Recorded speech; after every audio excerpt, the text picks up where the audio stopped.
and welcome to Sport This Morning. I'm Cecilia Omogbe. I am Tayo Salam. It's great to have you join us again. All right, we're starting off the show with the Nigerian Professional Football League. We'll be doing a preview of match day 7 starting from today. Of course, Saturday through Sundays, match day 7. We'll talk more about that on the program. Also on the program, Liverpool, they were able to arrest the slump after 5 winless run. Liverpool are back to winning ways. You will say maybe title contenders once more. Well, they're not out of the running. That's definitely was courtesy a 3-1 victory over Tottenham yesterday night in London, and first win of the season in the Premier League for this year for Liverpool, and first goals as well. Congratulations to Liverpool. Also on the show this time around in the NBA, after winning 13 straight games on the road, the Lakers have now lost 2 back-to-back following last night's loss against the Detroit Pistons of all teams. Of all teams, yeah. All right then. When you're losing to a team like that, I know, right? Another loss again for the Lakers. Yeah. It's no reason to panic just yet. It's one of those things. They will regroup eventually and go on a winning run again. That's what we're starting off the show from.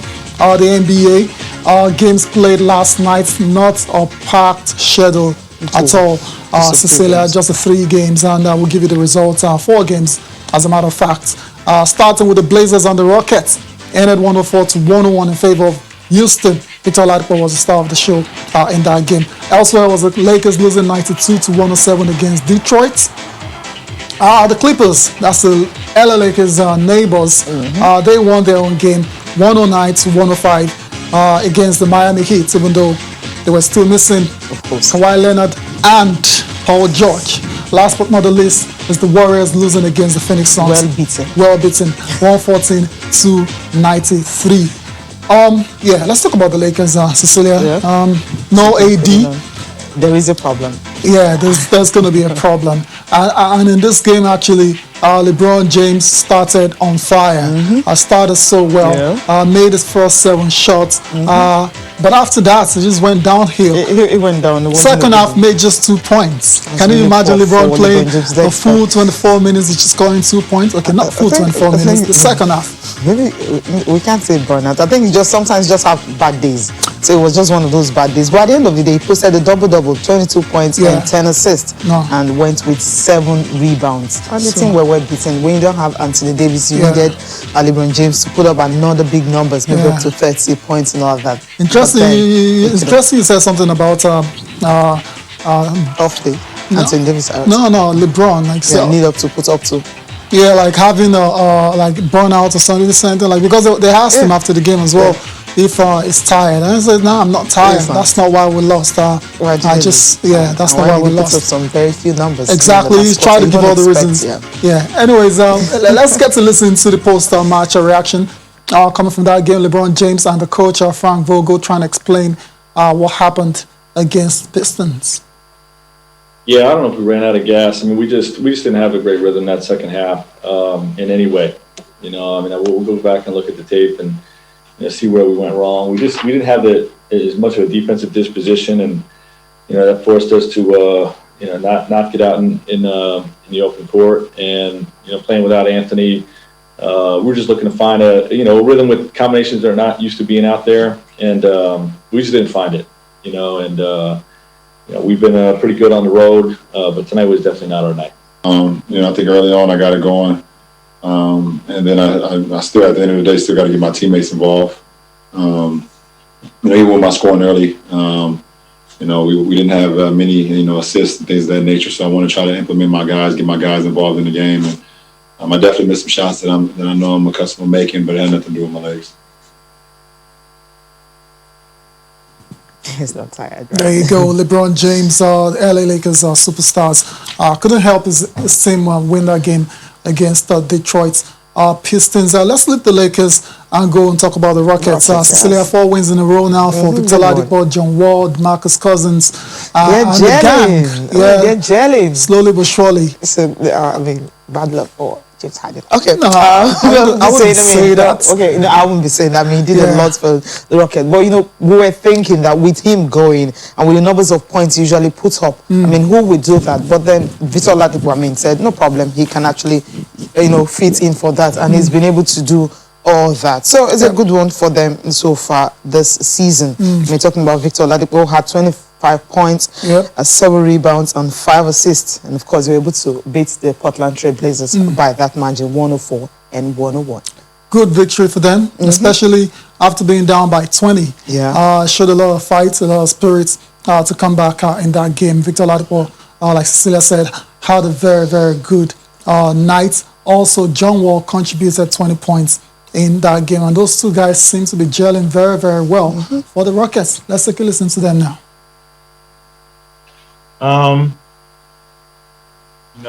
felt like they was mixing it up on me as far as trapping, having to big up, and I was just trying to mix it up, give them different looks out of the trap. So, I made the right reads tonight. Guys going to be guarding me different every night. Team's going to guard me different every night. So I got to make sure I make the right adjustments during the game. And tonight I did that. And just got to keep building, keep getting better. Well, we were supposed to start the game that way. We didn't come in locked in. And then on top of that, we got to be a team that if we're not making shots, we still got to defend at a high level. And that's what I was preaching a lot throughout the first quarter and the second quarter was the shots we getting are good shots. But we'll get to making them later on. I think that's probably the most threes we took in a quarter or and a half so far. It's like 17 to 18. I said, don't worry about missing and making shots. Just defend at a high level. That gives our a chance to still win games. And that's what we have to do to take that next step to be a good team. And I think if we can lock in and do that, we'll be fine. John Wall there contributing 20 points in that victory for the Rockets. And if they continue to play this way, perhaps the sky is the limit. And the question is, where's the sky for the Rockets? The sky should be getting to the finals of the NBA. That will be this guy. Right. Thinking of winning it. Christian Woods, another player, also contributed 22 on the night. Fantastic player. It's been the rebounds. It's been very good since making that move to Houston. To score 22 points and 12 rebounds. After returning, after missing 3 games in a row. So it's quite impressive.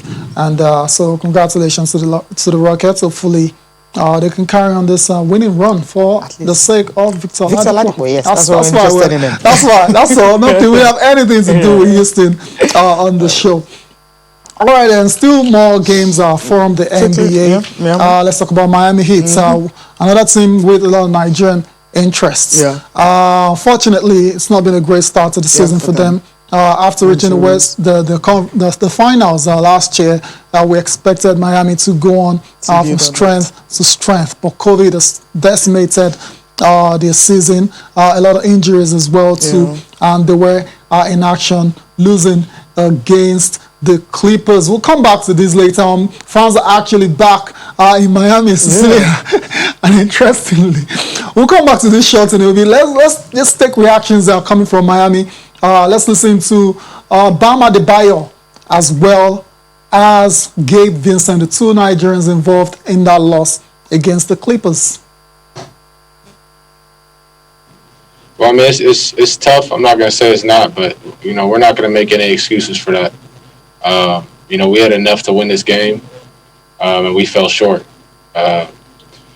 We battled back a couple games now, a few games. We've just been struggling to get over that last hump, and it'll be extremely gratifying once we figure that out, and once we do. Growing pains, man. It's growing pains. That's all I can really say to you. We're trying to figure it out. We're dying bodies. And as you can see, playing hard as we can, trying to get some win. Like I said, just got to take one step in front of the other and keep going, keep pushing, keep staying positive.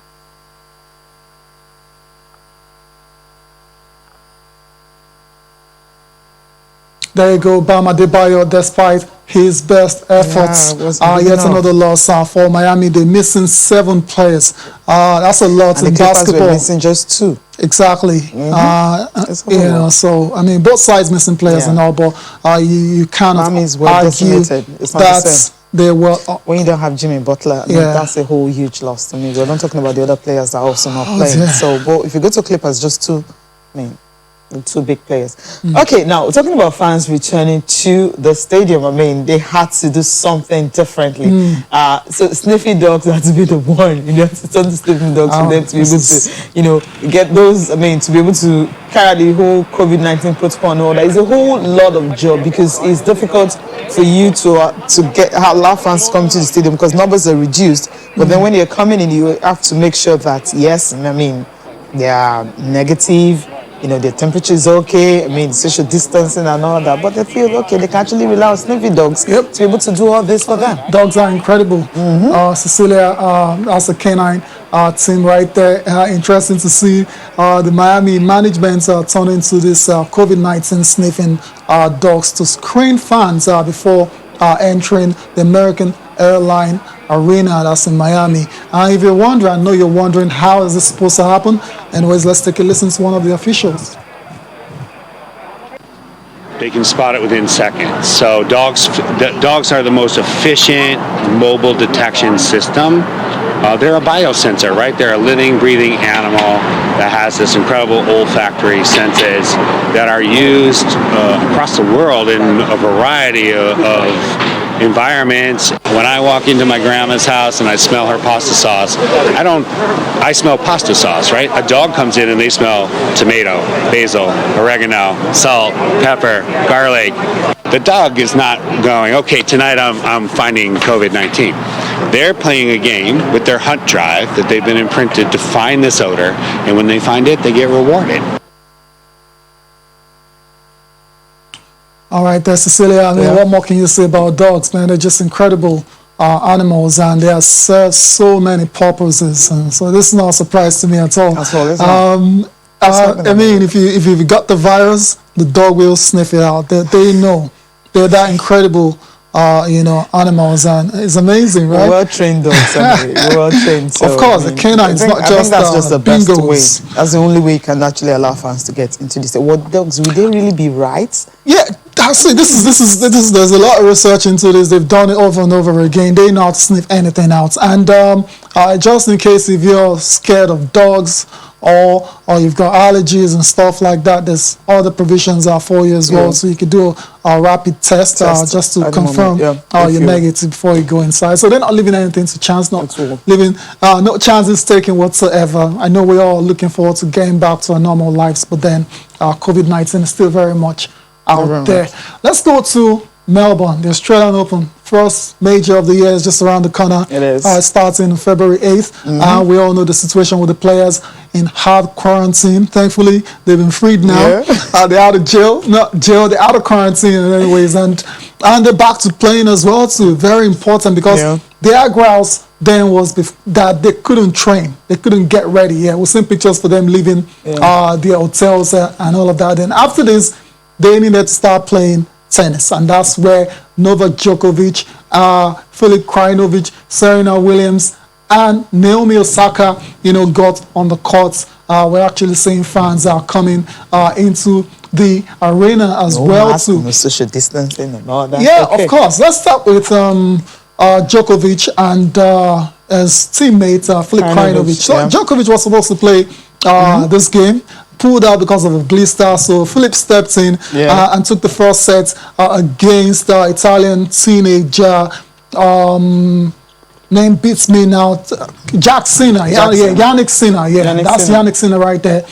Took the first set against Jannik, the set 6-3, and that's how they ended up defeating the young man from Italy. We've seen pictures from there. Now let's just enjoy the remainder of the highlights. Okay, that's it for tennis, guys. Let's go now quickly before we go on break and talk about the Olympics. There's still so much uncertainty surrounding it. But the athletes, Cecilia, not surprisingly, they just want to go. They want to go because they can see everything else going on. Sports is back, so why should the Olympic not go ahead? And that's why Will Clay, who's won double Olympic medals in triple jump. Is that a lot to say about this situation? And he just wants to compete. He just wants to compete. They want to shine as well too, like the other sports stars are doing right now. Let's take a listen to Will Clay. But you can't push the most prolific sporting event in all of mankind to the side, you know. And so as much as people want to, you know, kind of put us in the shadows, I don't think that can truly happen. And I think that for that reason, the Olympics will happen, you know, because other sports are happening right now. You know, I think it's just all comes down to how you manage it. How do you keep people safe? What are the protocols? And it could be done. We're seeing it being done right now. Even if people aren't there in the stadium, I know the world would be watching. The world would be watching, and I think that would be great for people to watch right now. It'll bring us together, you know, as a people worldwide. You know, to just be able to go and see each and every country being represented on such a big platform, you know, and just to see the competition and the pride that the athletes take in their countries and in their sports and in their craft too. So I think it's going to be one of the most special Olympics.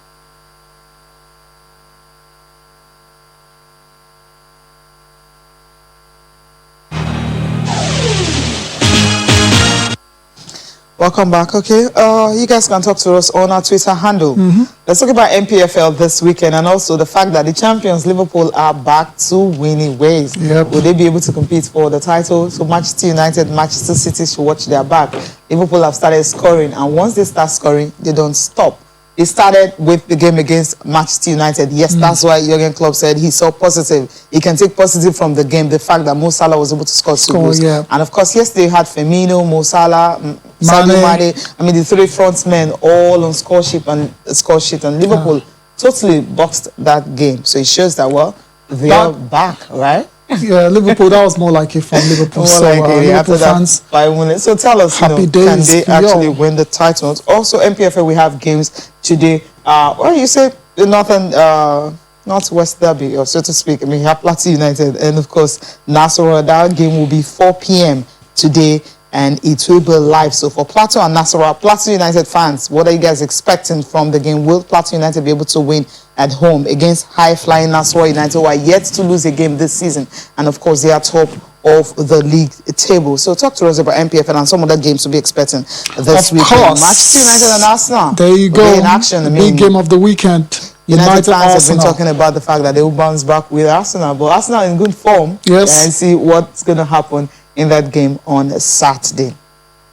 Okay, and the National Sports Festival, yes, we're all expecting it to be February 14th and all that, but with the host state saying, look, federal government needs to give them money for them to be able to host, because they said they expected the federal government. I mean, when you postpone a game, of course, you incur some, you know, expenses and all that. So you expect, they don't even need to ask. They expected the AFG to at least, you know, give them money, you know, without them even asking and all that. But when the money wasn't forthcoming, they had to cry out and they're like, look, we don't have money to host. Yes, we're ready, facilities ready, everything ready, but FG needs to support them for them to be able to host the sports festival. So federal government, you're using this program to call upon federal government, and if you're listening, try and give Edo State some money so that these athletes that have been training for a long time will be able to have that, opportunity to compete. Tayo.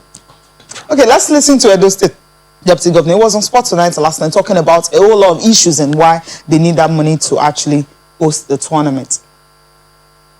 You don't just postpone the game without a cost. And before these games were postponed, there was an understanding that there will be support from federal government to take care of all the expenses that we have incurred. Don't forget, the games was postponed 2 days to arrival and 5 days to the opening ceremony. And so as at that time, it was too critical to just wake up and like, these games will not hold again. And people are already ready to come. So we had an understanding that those costs will be taken care of. And when new date is fixed, federal government was going to assist. So for us, it was not an issue. There is an understanding, and for we preparation towards the games from our own end in terms of facility and other things we need to put in place. We're still in top gear. Money was not supposed to be an issue because there's an understanding. But because we are not getting the funds as we expected, that is why we have to make it public. As the Edo State Deputy Governor Philip Shaibu, Cecilia, apart from needing money to, to offset the debts they incurred from several postponements of this competition, they also need a bit of help as well from the PTF. What's Presidential that? Task Force. I mean, they have to, on COVID-19, they also need to provide the necessary things that is needed for them to host a successful tournament. Right? Absolutely. All right, let's listen to Philip Shaibu again. We will need PTF support in terms of consumables. And all those, we already have discussion with them. Fortunately for us, the federal government delegation came with the PTF and NCDC. And we have a robust interaction with the Edo State COVID Committee and the LOC that is in charge of organizing sports. And we've gone around the facilities, and they were really impressed, and they also confirmed that if the game is to be held tomorrow, that Edo, in terms of facility, we are ready. And so just funding and some consumables from PTF and NCDC from the angle of the COVID protocols. All right, then, that's Mr. Philip Shaibu speaking all the things that they need to be ready for the events.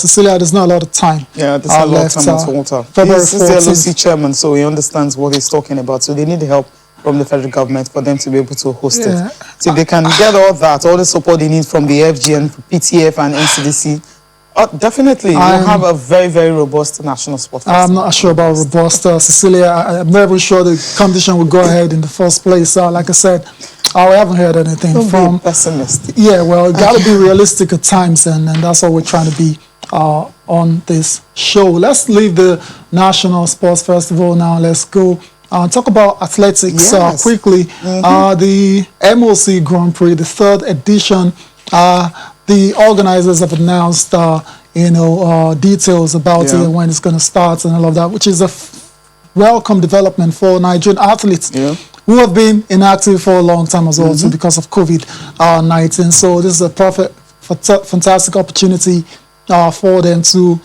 burn the tracks again, and perhaps the ones that haven't qualified for the Olympics and try and, run the standard, and who knows, they might just end up in Tokyo, right? Yeah, definitely. And the good thing is the fact that you're still going to have the all-comers athletics event, AFN, so it's also coming up, this weekend, another in Nakuru. So they start with that, and then in April you have the MOC Grand Prix and all that. You also have the national trials that will also come up. But then it's a good thing that in MOC, because we were thinking last year nothing happened and all because of COVID and everything, for obvious reasons. But this year already they've started, the motion rolling by saying that look, they will want to have that. But the thing is, though, to be by invitation and all this, it's a bit different now. Yeah, a bit different. It's not all comers, right? Yeah, all comers like they used to. All right then. Let's take a listen to one of the organizers of the MOC Grand Prix, the 3rd edition. We understand that these are very unprecedented times globally. The coronavirus has ravaged the world. But we're very optimistic about hosting a very COVID-compliant competition in the 3rd MOC Grand Prix. We are in communication with the Ministry of Sports as well as the Lagos State Commission of Health to ensure that we adhere to the COVID-19 sport code and protocols that have been put in place for events of this type and magnitude. And in terms of the kind of protocols we put in place and we're looking to implement, we understand that there's standard operational procedures for organizing events like this. As of today, registration is open for this 3rd MOC Grand Prix, and this is very interesting for us because for the first time, athletes will be invited on an invite-only basis. And the reason for this is we want to put a cap and really manage attendance at this event and ensure that the event runs as smoothly as possible. That's it there. We're looking forward to the start of that competition. We get to see the likes of Jerry Jakba, Jerido, Gabriel, Emmanuel Ejili, and all the youngsters looking forward to represent Nigeria at the Olympics. They're not leaving anything to chance as well, in terms of the protocols for COVID as well. Apart from making the events just invitation based alone, all the protocols will be adhered to as well. So it's good to see that these guys are very serious about keeping the athletes safe, as well as the public as well. And the good thing is that the list of athletes will be released, a month even before the tournament in order. Which is still in April, right? So I think it's good. Starting early and just building up to that. Okay, let's leave athletics and talk football. The MPFL match day 7. Yep. I mean, so many games this weekend to look forward to. We're starting with the one of today, Plateau United and Nasarawa United. That's going to be a big cracker. But let's just take a look at the games for the fixtures for this week, starting today. Plateau and Nasarawa. They also have the one for Saturday, Akwa United and Kano Pillars. Akwa United, away from home, they try to get some things, but the way they are right now is hard for you to see if they can win this one at home in Kano Pillars. But the good news is Plateau and Nasarawa will have that game live on MPFL.tv and also on NTA Network. So you can watch that game live by 4 p.m. today. Aqua and Kano Pillars. And flip over to the games for Sunday. A whole lot. The other games are for Sunday. You have the one of Lady Stars and Abia Warriors, Dakada and Warrior Wolves, MFM and Kwara. That will be in Lagos. Eyimba and Katsina will also be in action this weekend. And of course, the game between Lady Stars and Abia Warriors, that's on Sunday. That game will also be live from Makurdi at 4 p.m. MPFL.tv will have that. Also, NTA can watch that game live. Okay, these are the games for this weekend. But I'm looking forward to the one for today because of what is at stake. Plateau and Nasarawa. Are they going to retain the top position by Monday? Because Rivers United needs to. Adamawa Rivers is being. Of course, that should be. So that should be all 3 points. And so should they lose grounds on that? Obviously, Nasarawa have the tough fixture. The tough fixture against Plateau United. So it's looking like. Anyways, Sunshine Stars and Rangers. Rangers, yes, they always go away from home and get points. So Sunshine will have to be ready for them because Sunshine went away from home to get points the last fixtures. Okay, let's leave the MPFL now and quickly talk about the EPL. We'll be joined by a guest from London. Ada Peters. Yes, Ada's going to join us, Cecilia, right? And of course, the big game has to do. Okay, Ada, good morning. She's ready for us. Good morning. How are you today? Good morning, Ty and Cici. I'm very well, thank you. It's great to have you join us, Ada. And of course, we're just going to dive, straight into what happened yesterday. It was between Tottenham and Liverpool. But before we get your own thoughts, let's get to listen to the winning manager first of all. That's Jurgen Klopp. Obviously, he's a very delighted man this morning. Let's take a listen to now to Jurgen Klopp. We just kept going. We had a big chance very early with a wonderful play and Sadio in a really good position. Missed the chance. I think pretty much the next situation, if I'm right, was the goal Tottenham scored. That was the moment when you think, oh, here we go again. But then offside didn't count, and so the boys just played a really good game. It's this situation in mind, like the counter-attack when Son scored, makes it really tricky to keep the ball and pass the ball in the right moment, because you have to, in a specific moment, you have to increase the risk. And we did that tonight. Made great runs, scored obviously the first goal in a perfect moment pretty much. Liverpool, that was more like it's from the defending champions, unlike what we've seen from them in the last couple of games. Yes, indeed. Liverpool tend to love a trip to London. Their last win in the league was against Crystal Palace, where they blew them away 7-0. And in between, since Christmas, they had not won a game in about 5 games. And now they are back in London playing Tottenham. And you see them scoring 3 goals and 1 rule for handball, but 3 goals and coming back, to defend their title. Interesting. But let's talk about the personnel now. Mane, Firmino, Salah. They look back to their best. In the last few weeks now, those guys look jaded. There was no dynamism, in their play. But last night, it looked like they were able to dig in the reserves. Is that what you're thinking as well? Or perhaps the coaches made some tactical tweaks here and there? Liverpool's front three were very, very lively yesterday. They played really well. They didn't put a foot wrong. As a team, they showed character. I thought I saw a very good role by Thiago himself. Thiago played superbly in midfield. They were compact and they were very dynamic going forward, a bit different to their previous winless games. In the game against Tottenham, they created more chances and were able to use the wide areas better. All right, then. Of course, good win indeed for Liverpool. The first of the year. Let's go to the other side now. Tottenham, the side that was supposed to be the favorites going into that game. Of course, Jose Mourinho has had a lot to say about that game. But thankfully, he hasn't said the better team lost this time around. Let's take a listen to his post-match thoughts and we'll get your reaction shortly. You know, for Harry to leave a game when he wants to play always, and with the team losing, for Harry to come out, you know, is not a nothing injury. It's an injury. For how long, I cannot tell you. I don't know. We have to wait and see. Yes, is a performance totally affected by defensive individual mistakes. The team was very solid, the team was very confident, and in the first half we made 3 defensive mistakes, individual. Also, Mourinho reviewing all the defensive errors that led them to losing that game. So there are 2 things, of course. Harry Kane had to go off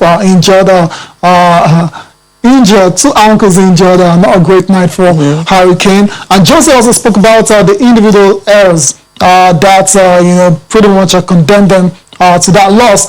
Yeah, that's understandable because Hugo Lloris, Eric Dyer, Joe Rodon, they were culpable for a lot of the goals. But you cannot really absorb Jose Mourinho of some blame as well. I mean, he put out that lineup last night. Yes, indeed. Just merely looking at the lineup, you were a bit confused as to how he thought his shape could be because with quality on the bench like Alderweireld, Sanchez, for example, you would be wondering why he would choose Doherty and Rondon with attackers like Liverpool's Mane, Salah, and Firmino. You would want to draw on experience. So that was a huge question mark for Jose Mourinho. And Tottenham are known to have very comprehensive attacking prowess. But without Kane, it became very difficult for them to do that.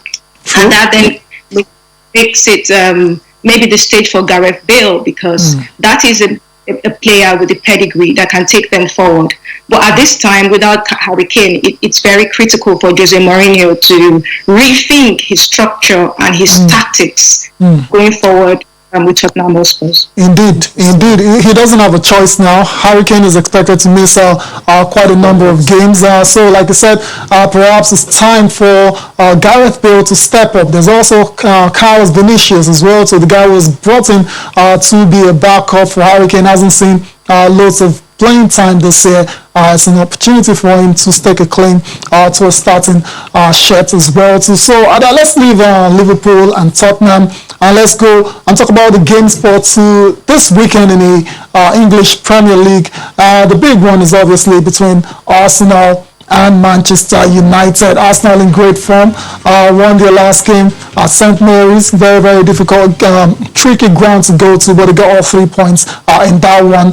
Compared to United, United lost against the bottom side in the league, Sheffield United.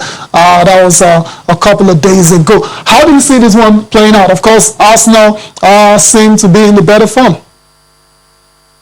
Indeed, this is a fierce rivalry between these 2 famous clubs, and going into Saturday's game, tomorrow's game, both clubs will want to get 3 points to reignite and pursue their title ambitions. Man United have an astonishingly stellar record away from home.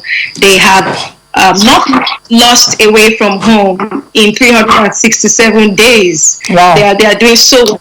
And that is down to, let's just say, Bruno Fernandes. He has a sheer brilliance again for Manchester United. They are 13 games unbeaten in the Premier League before their shock defeat on Wednesday to Sheffield United. So they have Cavani, Pogba, and the wide areas, Rashford, Greenwood running at the team. But at the same time, they have to look at their defense. I hear Bailey and Lindelof are still injury concerns. So if Tuanzebe is paired with Harry Maguire, that could be a porous defense. I mean that Pogba and all the defenders have to sit deep.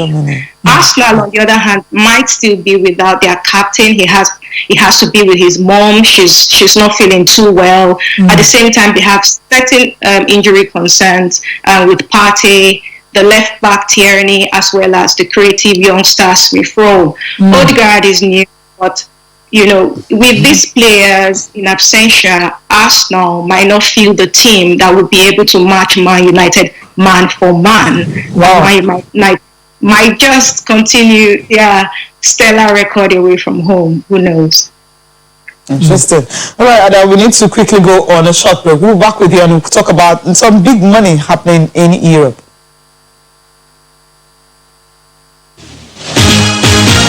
I'm in a club whose DNA it is to win and to go for trophies, and I'm here to challenge every trophy we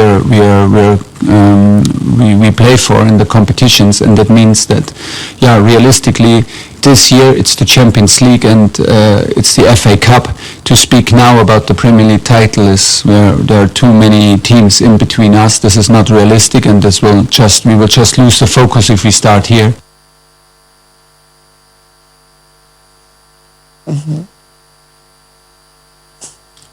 All right, yeah, you're talking about the title hopes there. Ada, quickly, Chelsea, they're facing Burnley this weekend. Of course, the first game for Thomas Tuchel ended in a draw. Although we can take positive from the way they played, but there was actually no finish.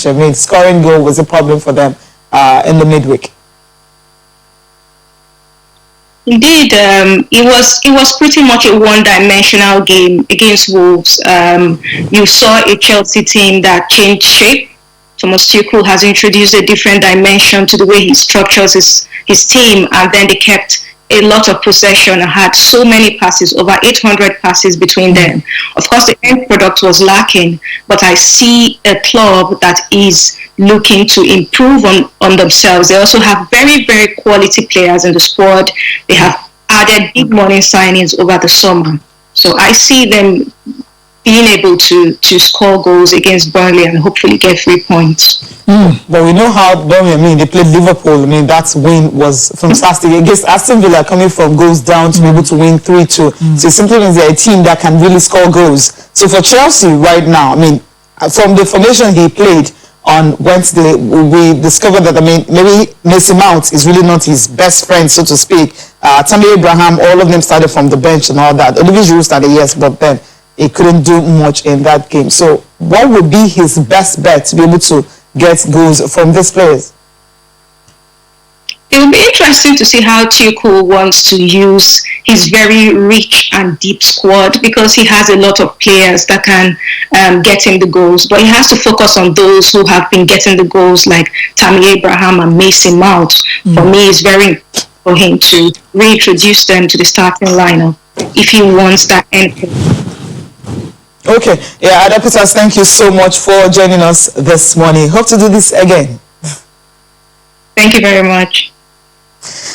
All right, okay, let's just take some tweets before we look at the paper style. Yes. Okay, I'll start with there's so many. Someone even wants Austin to come and talk about what he said the last time. What did he say? Okay, let me start from Onish Sean Paul. He says, I think Arsenal will edge past through United tomorrow. Arteta is a good tactician, and that might be the difference between both sides. Time will tell. Arsenal 2, Man United 1. Thank me tomorrow. All right. Okay. Fingers crossed. Let's see. And Edith Iamba says, I wish to see Austin speak this morning. Austin, I know you're listening. His Monday morning verdict on how Liverpool will be exposed and battered by Spurs was so certain. You know, football, Austin keeps saying that football can actually, you know, do some wonders to you. You don't want to do any more prediction again. Football happens. Yeah, that's what happened. I mean, you get from time to time you get to eat humble pies and have egg in your face and all of that. It's going to do that for those things. Anyways, still more tweets now. Let's take from Bosun Ogunfowora. You're talking NBA. Harden's exit now seems like a blessing to the Rockets as they've been able to pull together as a team rather than the over-reliance on the beard. Okay. He also talked about the game tomorrow. It will be special if the Gunners can pull a double over Man United, having faltered again and almost down and out Sheffield against an almost down and out Sheffield. I hope the new boy Odegaard gets a look in. He's just coming in. I'm sure I doubt if he's going to play. Yeah, by now he should play. I mean, it's been part of the setup, and even though it's just a few days of training, but I wouldn't be surprised to see him on the bench, and perhaps if there's need for him to come on, he will definitely come on. Our last tweet before we go to the papers is from Noble Flyer, and you're talking about Liverpool, how they were blazing from all cylinders yesterday against Tottenham. And you're saying, as a Manchester United, I fear that as a Manchester United fan, this could be the rejuvenation that they need. But I will give them a run for their money by snatching 3 points at the Emirates tomorrow. Well done. Okay, thank you very much for always tuning in. Noble Flyer from London. Okay, let's take a look at the papers before we go. Sporting Sun. Okay. Trouble for Cristiano. Yeah, Cristiano's in trouble. He is in trouble. Hot water. Went skiing. I mean, okay. Sporting Sun. Here's the papers this morning, starting with Sporting Sun. Romantic getaway for Ronaldo. Ronaldo faces police investigation. He went skiing with the wife. I mean, sometimes just have to let your head loose when you're but then don't break the rules. Protocol. Yeah, don't break the rules. Club humbles Mourinho. I mean, no birthday gift for him, but shares birthday, right? Interesting. Jose is not happy birthday for Jose Mourinho at all. Terrible guy. Garnet Rowe attacks Oyekuru on Galatasaray move. Okay, what's he saying to him? Details on Sporting Sun. All right. PSG offers Ramos lucrative 3-year deal. I mean, Ramos is Real Madrid. He's not going anywhere. Don't be so sure. Real are not trying to give him a multi-year contract, and if he's going to have to get that money in Paris, Ramos will go. No doubt whatsoever. He's won everything with Real Madrid. He can just go for his retirement package in Paris. Let's go to Sporting Life now. That's our next paper. Of course, Ozil is shutting down doors in Germany. He's not going to return to play international football. Of course, the story about Ronaldo under investigation is also in Sporting Life. Hamstring test forces to access into this injury. Got injured against Everton. Hopefully it's nothing too serious. Aki joins Juventus. Napoli have total confidence in Gattuso. That's the coach of Victor Osimhen. Paul Onachi says scoring goals is my job, of course. That's why you're a striker. That's why you've scored 22 goals in 23 games this season. Take a bow wherever you are. Joe Joyce claims Fury has the edge over negative Joshua. I don't know why he's calling him Joshua negative. It's strange. It's obvious. Obviously. Okay, complete sports is the last one. Sam Soji said Ian Ocha needs to leave Leicester. Urges Compensha to join club where he can get game time. Absolutely. Get game times for. Okay, absolutely. That makes you have another one. Oyekuru goes for third winning Galatasaray debut. Okay, likely to make his debut. And Usai Samuel wants to win title at Fenerbahce. This is a good one. Okay, all right, gotta go, Tayo. Yes, thank you guys for watching again. Enjoy the rest of the day. Have a fantastic weekend as well. I am Tayo Salam. I'm Cecilia Mogbe. Bye for now.